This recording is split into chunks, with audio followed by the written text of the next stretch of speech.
Good morning, class 8 students. So it's our first video from chapter number 6 from geography, that is human resources. So in this chapter we are going to read or discuss about the skills and utility of human being in detail and the factors which affect the human resources at a large level. What are they? We will discuss in this chapter, and we will also discuss about the qualitative and quantitative human resources. Okay, so basically the first question arises: human beings are the most important resource of a nation. Yes, we all know, because in chapter 1 from geography, when we started our online classes, from the very first video I explained to you that human beings are the most important resources of a nation. किसी भी देश के सबसे important resource होते हैं, क्योंकि ये जितने क्वालिटेटिव होंगे उतना ही देश तरक्की करता है. ठीक है, कंट्री प्रोग्रेस करता है.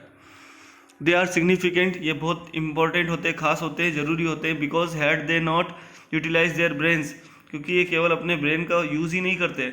The other resources of nature would not have found any utility. यानी जब तक ये अपने ब्रेन का यूज़ नहीं करेंगे, नेचर ने जो दूसरे रिसोर्स हमें दिए हैं, हम उनकी यूटिलिटी को फाइंड ही नहीं कर पाएंगे. ओके, नेचर ने हमें वाटर दिया, पर हमें ये कैसे पता पड़ा कि वाटर से जो है हाइड्रो इलेक्ट्रिसिटी बनाई जा सकती है? ये हमारे ब्रेन से ही आइडियाज़ आए.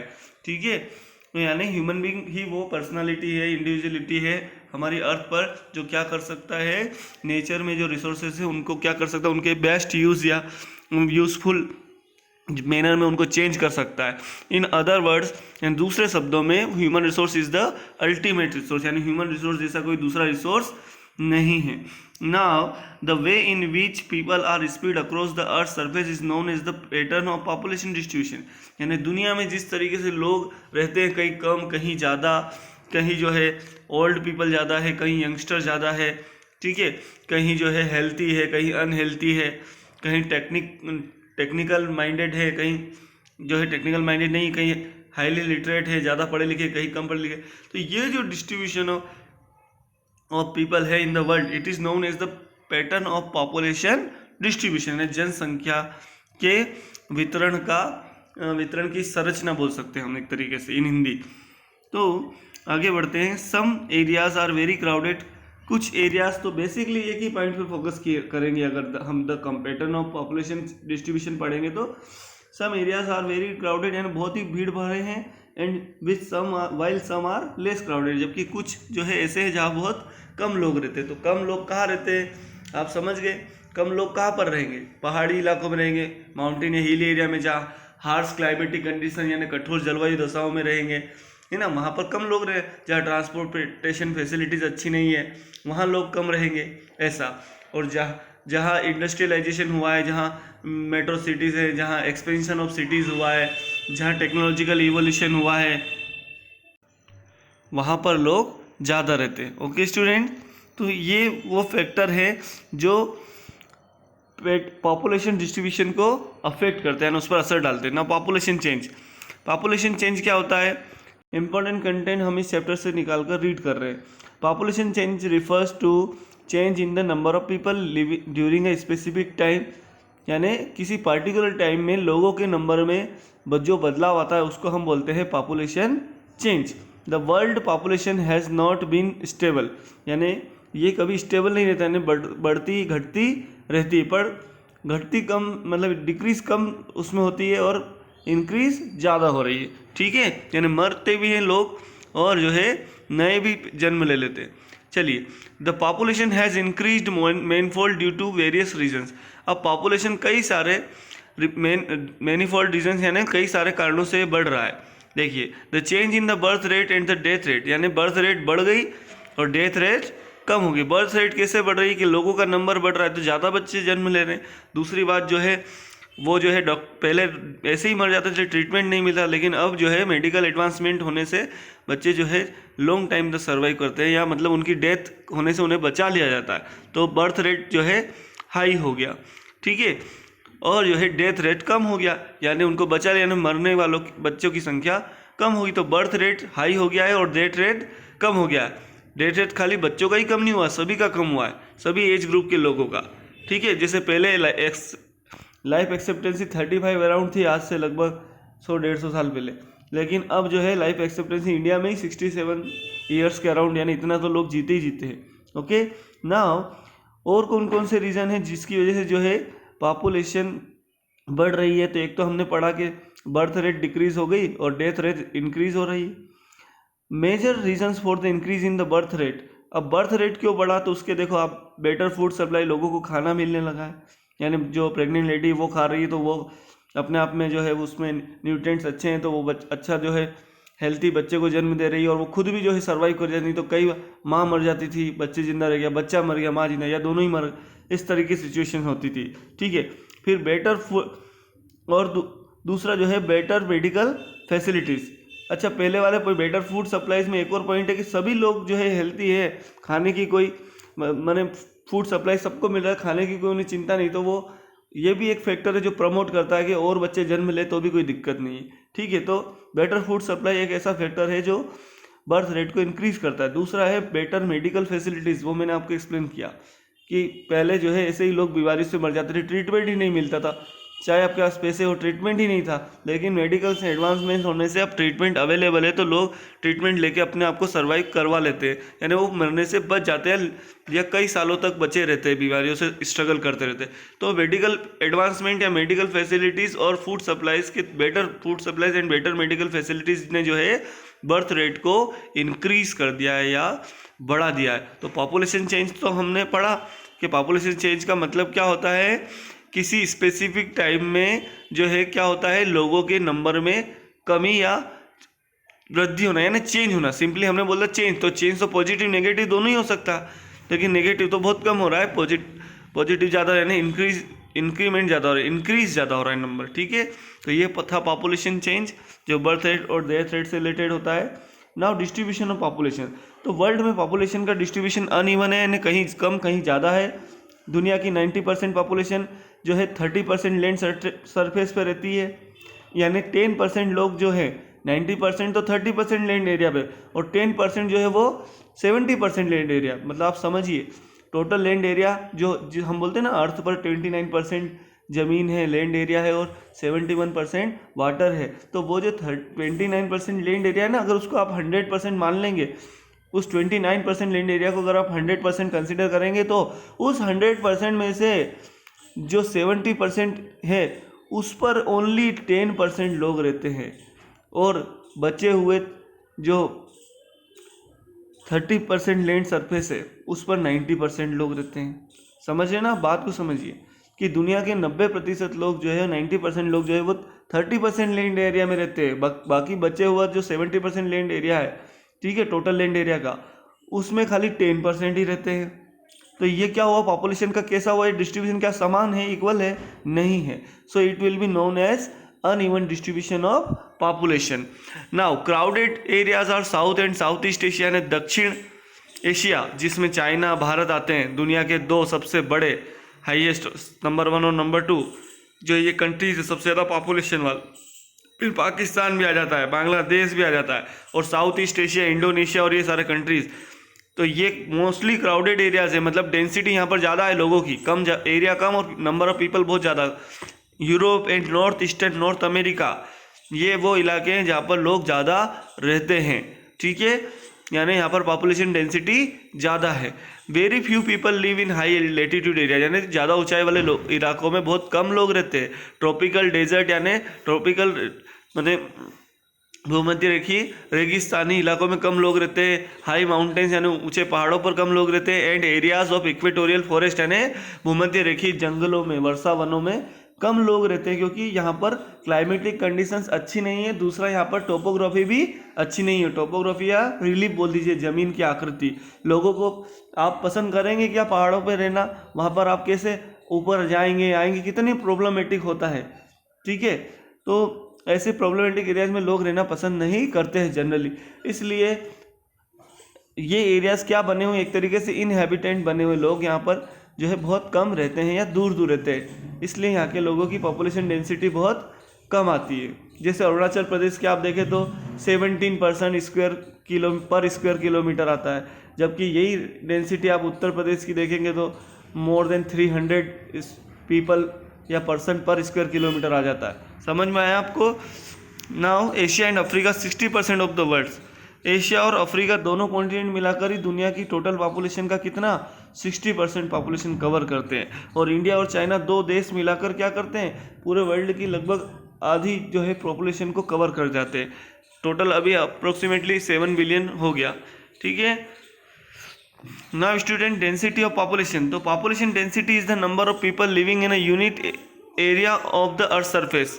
तो पॉपुलेशन डेंसिटी का मतलब हो गया अर्थ के किसी यूनिट एरिया में रहने वाले लोगों का नंबर। ये पर स्क्वायर किलोमीटर में मेजर किया जाता है। Average density of population in the whole world is 51 person per square kilometre. देखो पूरे वर्ल्ड का क्या है 51% पर स्क्वायर किलोमीटर, और इंडिया का क्या है 364, ऐसा कुछ इसके अराउंड है।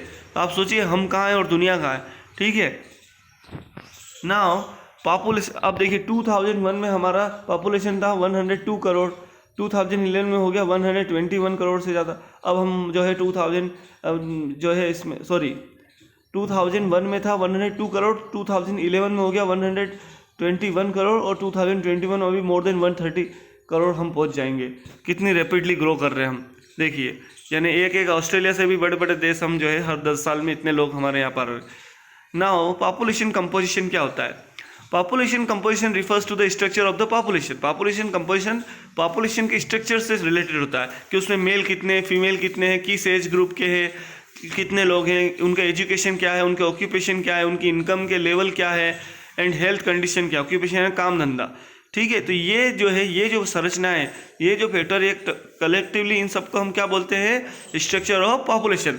अब देखिए किसी कंट्री की स्ट्रक्चर ऑफ पॉपुलेशन में या पॉपुलेशन कंपोजिशन में मेल ज़्यादा हो सकते हैं, कई फीमेल, जैसे चाइना में ओल्ड एज पीपल ज़्यादा है, इंडिया में यंगस्टर ज़्यादा है। ठीक है। ऐसे अलग अलग हो सकता है। कहीं पर जैसे केरला का पॉपुलेशन कंपोजिशन तो वहाँ पर लिटरेसी एजुकेशन लेवल बहुत अच्छा है। ठीक है। जबकि बिहार का देखें तो वहाँ लिटरेसी लेवल बहुत लो है ना। ऐसे अलग अलग जो है ये फैक्टर हैं जो पॉपुलेशन कंपोजिशन में अपना रोल प्ले करते हैं। तो ये फैक्टर जहाँ जितने अच्छे और लेवल में रहेंगे वहाँ का पॉपुलेशन कंपोजिशन उतना ही बेटर होगा। Okay. Now student, here we are going to read about factors affecting distribution of population. Means वो फैक्टर जो पॉपुलेशन डिस्ट्रीब्यूशन को अफेक्ट करते हैं। यानी as you know that we in the starting we have been discussed that in our chapter that people likely to be live in the hospitable area, okay, या hostile area. वो ऐसी जगह पर रहने जाते हैं जहाँ इजीली सर्वाइव कर सके। तो सिंपली बात है कि वही फैक्टर है जो पॉपुलेशन को अफेक्ट करें। जैसे जियोग्राफिकल फैक्टर मैंने आपको बताया कि क्लाइमेट अगर प्लीजेंट है तो वहाँ पर लोग रहना पसंद करेंगे। जैसे सपोज हमारे एरिया में क्लाइमेट एवरेज होता है, यानी ना तो एक्सट्रीमली हॉट होता है ना एक्सट्रीमली कोल्ड होता है। ओके। तो हमारे यहाँ ठीक है। तो ये एक फैक्टर है, यहाँ लोग रहना पसंद करेंगे। अब आपसे बोले हिमाचल उत्तराखंड में रहना, तो आप बोलेंगे नहीं वहाँ पे तो क्लाइमेट ऐसा हो जाता है इजीली मैं वहाँ रहनी, तो आप सोचेंगे 10 बार। ठीक है। तो जियोग्राफिकल फैक्टर हो गया क्लाइमेट, दूसरा एल्टीट्यूड यानी ऊंचाई हो गई, हाइट जिसको हम बोल सकते हैं वो, तीसरा जो है डेंस फॉरेस्ट हो गए, टोपोग्राफी मतलब वही रिलीफ यानी ऊंचाई एल्टीट्यूड। फिर क्लाइमेट टोपोग्राफी का मीनिंग आप यहाँ पर जो है समझिए स्थलाकृ, जमीन का आकार किस तरह का, वो प्लेच्यू लैंड है या वैली है ना। फिर क्लाइमेट कैसा है वहाँ पर। जियोग्राफिकल फैक्टर में ये सब आते हैं, टोपोग्राफी, क्लाइमेट, सोइल, मिट्टी किस तरह की, अगर उपजाऊ मिट्टी तो लोग वहाँ पर एग्रीकल्चर करेंगे। वाटर, मिनरल, किस तरह के मिनरल वहाँ पर पाए जाते हैं, सोना, चांदी, कॉपर है ना, एल्यूमिनियम जो भी है, कोल, अगर मिनरल पाए जाते हैं वहाँ पर लोग खदानें खुलेगी, वहाँ पर लोग रहने जाएंगे, काम करने जाएंगे, रहने लग जाएंगे, तो वहाँ जो है पॉपुलेशन बढ़ जाएगी। ठीक है।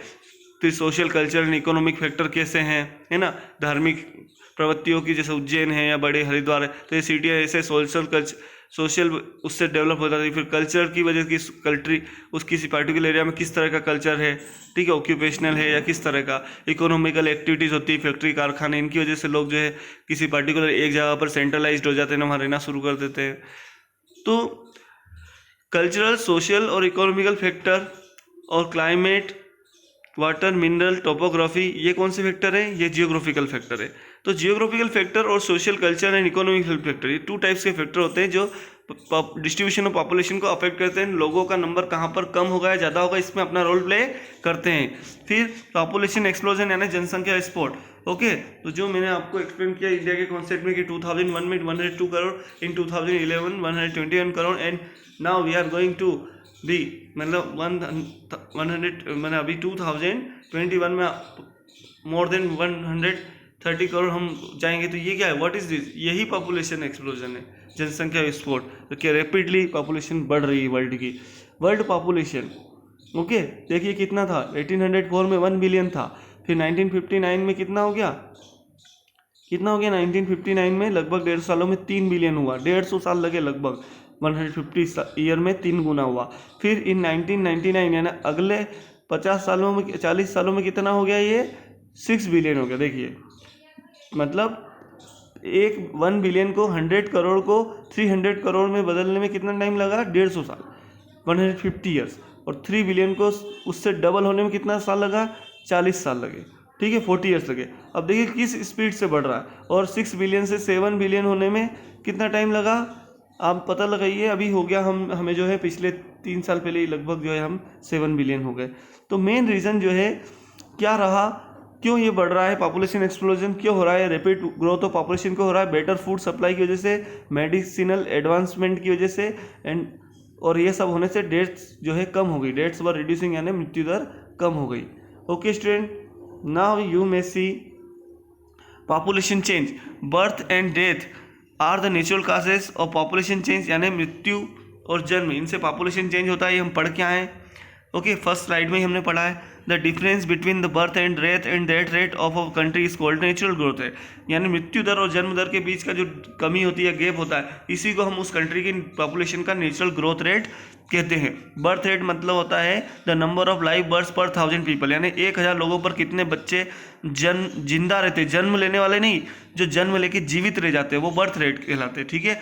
डेथ रेट मतलब द नंबर ऑफ डेथ पर 1000, यानी 1000 लोगों पर मरने वाले लोगों की संख्या, वो है डेथ रेट। फिर माइग्रेशंस यानी ये मूवमेंट होता है लोगों का in and out of an area, यानी किसी एरिया में आना और किसी एरिया में जाना, इसको बोलते हैं माइग्रेंट। और इमिग्रेंट्स मतलब वो लोग जो कंट्री छोड़ देते हैं, जैसे मैं इंडिया छोड़ के अमेरिका चला जाऊँ तो मैं इंडिया के लिए क्या हो गया, एमिग्रेंट्स हो गया।